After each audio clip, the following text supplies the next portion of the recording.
بسم اللہ الرحمن الرحیم۔ آج کا ہمارا موضوع خودکشی ہے۔ اس کے ضمن میں ہم سب سے پہلے اس کی تعریف کریں گے، پھر اس کے عوامل بیان کریں گے اور پھر اس سے بچنے کے راستے بیان کریں گے، اور اس کے ضمن میں یہ بیان کریں گے کہ قرآن کریم خودکشی کے بارے میں کہتا کیا ہے۔ سب سے پہلی بات تو یہ کہ خودکشی کی تعریف کیا ہے۔ خودکشی کا مطلب یہ ہے کہ انسان کا خود اپنے کو ہلاک کر ڈالنا، انسان کا خود اپنے کو مار ڈالنا خودکشی کہلاتا ہے۔ قرآن کریم کیا فرماتا ہے؟ قرآن کریم سورہ نساء کی 29ویں آیت میں فرماتا ہے وَلَا تَقْتُلُوا أَنفُسَكُمْ إِنَّ اللَّهَ كَانَ بِكُمْ رَحِيمًا۔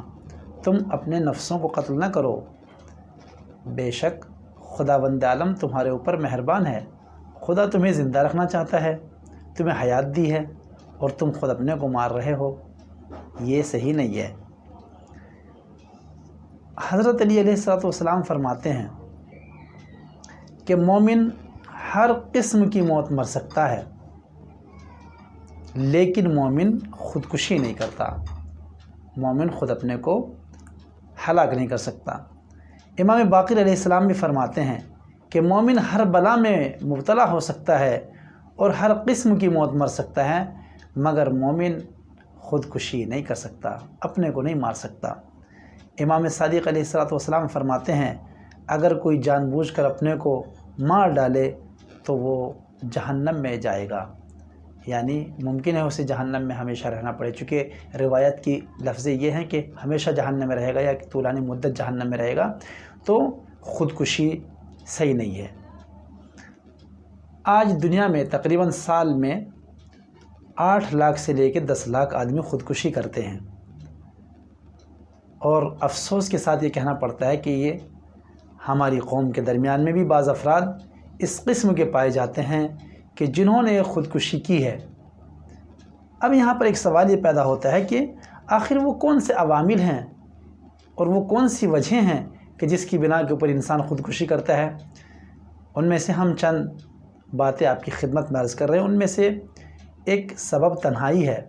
بعض انسان تنہائی کی بنا پر کوئی ان کا دوست نہیں ہے، کوئی ان کا ہمدم نہیں ہے، کوئی انہیں پوچھتا نہیں ہے، تو انسان تنگ آ کر خودکشی کر لیتا ہے۔ دوسرا مورد یہ ہے کہ وہ افراد جو نا امید ہو جاتے ہیں، نا امیدی، ہر چیز سے نا امیدی، انہیں اسباب میں سے ایک سبب نا امیدی ہے، تو نا امیدی کی بنا پر بعض لوگ خودکشی کر بیٹھتے ہیں۔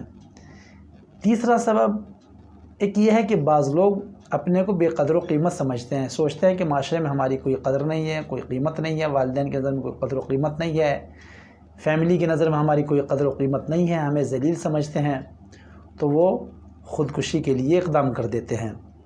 اسی طریقے سے بعض افراد پلاننگ میں فیل ہو جاتے ہیں۔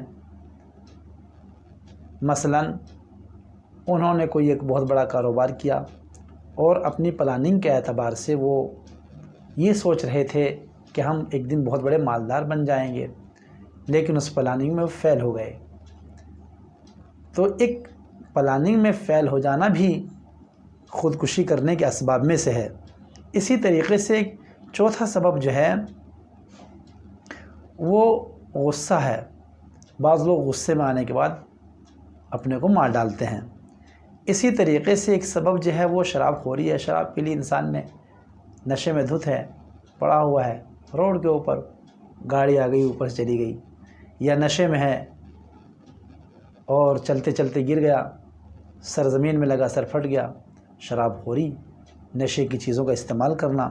اسی طریقے سے کسی سے بے پناہ محبت کرنا۔ جب ایک انسان اپنے معشوق یا معشوقہ سے محبت کرتا ہے، پھر وہ اس طرف اگر خیانت کر جاتا ہے تو انسان خودکشی کی طرف قدم بڑھاتا ہے۔ انہی میں سے ایک سبب جو ہے وہ سخت بیماری میں مبتلا ہونا۔ بعض لوگ کینسر میں مبتلا ہیں، بعض لوگ ڈائبٹیز میں مبتلا ہیں، بعض لوگ کسی دوسری چیز میں مبتلا ہیں۔ تو ایسے میں ایک انسان جو ہے یہ سوچتا ہے اس مرض سے بچنے کے لیے میں خودکشی کر لوں، اس سے بچنا چاہتا ہے۔ انہی اسباب میں سے ایک سبب جو ہے وہ دیوانگی ہے، پاگل پن ہے، اور ایک سبب جو ہے وہ فقر و فاقہ ہے۔ آپ نے دیکھا ہوگا لاک ڈاؤن میں بہت سے لوگ جو مشکلات میں گرفتار ہوئے انہوں نے اپنے کو پھانسی پہ لٹکا لیا اور انہوں نے اپنی جان کو دے دیا۔ اب سوال یہ ہے کہ اور بھی اس کے علاوہ اور دوسرے بھی اسباب ہیں، لیکن بات یہ ہے کہ ان سے بچا کیسے جا سکتا ہے۔ دیکھیے، سب سے پہلی بات تو یہ کہ اس شخص کو ہم یہ سمجھائیں کہ خاص طور سے جو اسلام کو قبول کرتا ہے، بعض لوگ یہ سمجھتے ہیں کہ اگر ہم نے خودکشی کر لی تو ہم بچ جائیں گے، ان تمام مصیبتوں سے، مشکلوں سے بچ جائیں گے، اور پھر ہم مر جائیں گے تو ہماری روح جو ہے وہ سکون و اطمینان سے رہے گی، جبکہ یہی عقیدہ غلط ہے۔ ان لوگوں کو معلوم ہونا چاہیے کہ مرنے کے بعد تو ہزار گنا، بلکہ کئی ہم تصور بھی نہیں کر سکتے، کروڑوں گنا، اربوں گنا مشکلات میں انسان آپ کے ملوث ہو جاتا ہے۔ کیوں؟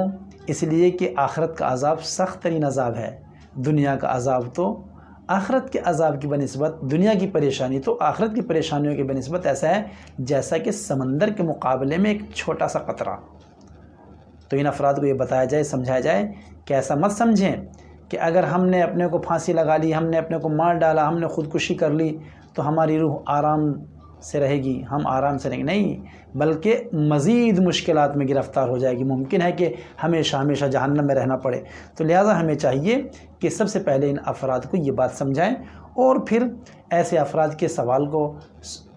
سے سوال کرنا چاہیے، اس کی باتوں کو غور سے سننا چاہیے، اور اسے صحیح راہ حل پیش کرنی چاہیے، اور اسے نماز کی طرف ترغیب دلانی چاہیے، اس لیے کہ نماز کے بارے میں ہے کہ جو آدمی نماز پڑھتا ہے تو نماز انسان کو آپ کے برائیوں سے روکتی ہے۔ ان الصلاۃ تنہی عن الفحشاء والمنکر، قرآن کریم فرماتا ہے کہ نماز انسان کو آپ کے منکرات سے روکتی ہے اور اطمینان بخشتی ہے نماز۔